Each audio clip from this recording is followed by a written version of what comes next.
দীর্ঘ ৩০ মিনিট পর গাড়ি চলাচল স্বাভাবিক হয়েছে হজরত শাহজালাল আন্তর্জাতিক বিমানবন্দরের ঠিক সামনের রাস্তায়।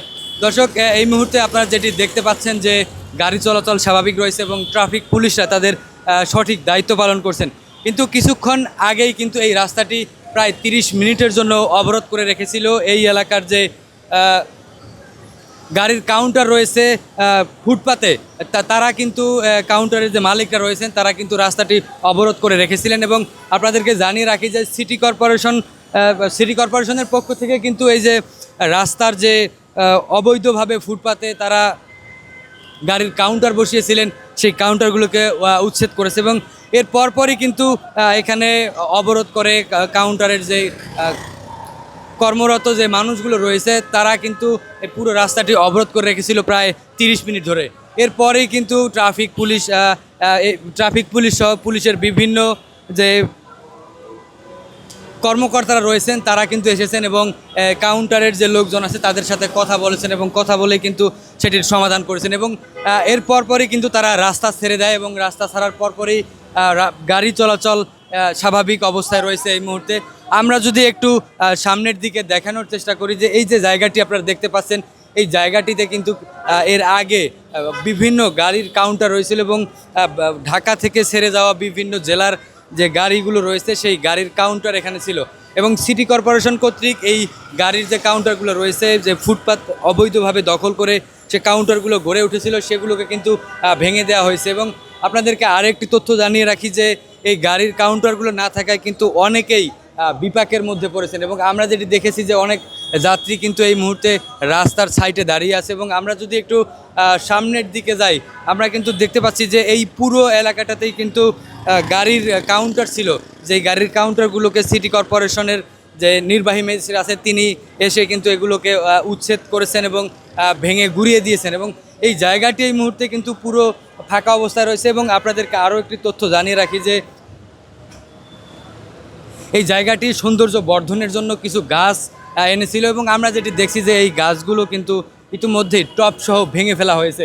আমরা একটু সামনের দিকে দেখানোর চেষ্টা করি যে ঢাকা থেকে বিভিন্ন জেলায় যাওয়ার যে যাত্রীরা রয়েছেন এই মুহূর্তে কিন্তু তারা গাছের নিচে এবং প্রধান সড়কে দাঁড়িয়ে রয়েছেন গাড়ির অপেক্ষায়। এবং আপনারা যেটি জানেন যে এই যে জায়গাটি ছিল সেই জায়গাটিতে বেশ কয়েকটি গাড়ির কাউন্টার ছিল, সেগুলোকে ঘুরিয়ে দেওয়ার পরপরই কিন্তু নতুন করে যাত্রী ভোগান্তি শুরু হয়েছে এবং যাত্রীরা আসলে বিভিন্ন জেলায় নিজ গন্তব্যে যে যাওয়ার প্রক্রিয়াটি সেটি কিন্তু এই মুহূর্তে বন্ধ রয়েছে এবং অনেকেই কিন্তু এমন এই তীব্র রোদে কিন্তু ভোগান্তির মধ্যে রয়েছেন। আপনারা যেটি দেখছেন যে এখানে অনেক যাত্রী রয়েছেন যারা আসলে ঢাকা থেকে ছেড়ে যাবেন।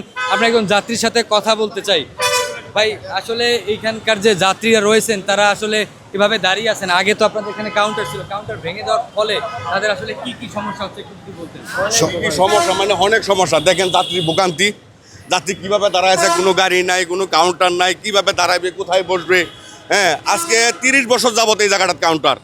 হ্যাঁ, আন্তর্জাতিক বিমানবন্দর, এই যে বাংলাদেশের 64 জেলার মানুষ এই জায়গায় আসে একটা নিরাপদ পা, কাউন্টার পা, যাতায়াতের সুবিধা পা। আজকে তারা এই বিল্ডিংয়ের মালিকে সব কিছু ভাঙিয়ে দিছে। হ্যাঁ, টাকা খাওয়ায় নাকি এটা আমি শিওর জানি না। হ্যাঁ, তারা কোটি কোটি টাকার মালিক, 10 জন মারে লাইব ডাইরেক্ট। আজকে এভাবে বলছে 10 জন মারে লাইব, কাউন্টার সরাই দিতে হইব। কাউন্টার সরাইয়া তারা দখল নেই, ফুটপাত দখল করে তারা ফুলের বাগান লাগাইবো এখানে। আচ্ছা, ফুটপাত তো কি কোনো ফুলের বাগান লাগান যা? জনগণের সেবা আগে না ফুলের বাগান আগে? আমি সরকারের কাছে প্রশ্ন চাই এটা, যে জনগণের সেবা আগে না ফুলের বাগান ফুটপাত আগে, এইটা আমি জানতে চাই সরকারের কাছে। আমরা বাচ্চা কাচ্চা নিয়ে আসছি, দেশে যাব, বাড়িতে যাব, এই যে আমরা কোনো গাড়ি পাচ্ছি না, উঠতে পারতাছি না, আমাদের খুব কষ্ট হচ্ছে। বাচ্চারা গরমে কষ্ট করতেছে, কোথাও দাঁড়ানোর জায়গা নাই। আগে তো এখানে ছিল কাউন্টার, আমরা আসতাম, একটা নিরাপদ দিত, আমরা চলে যেতাম টিকিট কাইটা, কিন্তু এখন কোনো ব্যবস্থা নাই। দর্শক, যেমনটি শুনছিলেন যে গাড়ি চলাচল স্বাভাবিক হলেও কিন্তু কাউন্টারগুলো ভেঙে দেওয়ার ফলে যাত্রীদের নতুন করে ভোগান্তির সৃষ্টি হয়েছে। এবং আমরা যেটি দেখছি যে অনেক যাত্রী কিন্তু এই মুহূর্তে রাস্তায় দাঁড়িয়ে আছেন গাড়ির অপেক্ষায়। তবে যদি গাড়ির কাউন্টারগুলো থাকতো তাহলে হয়তো এভাবে রাস্তায় দাঁড়িয়ে এই তপ্ত রোদের মধ্যে কিন্তু নতুন করে ভোগান্তির সৃষ্টি হতো না।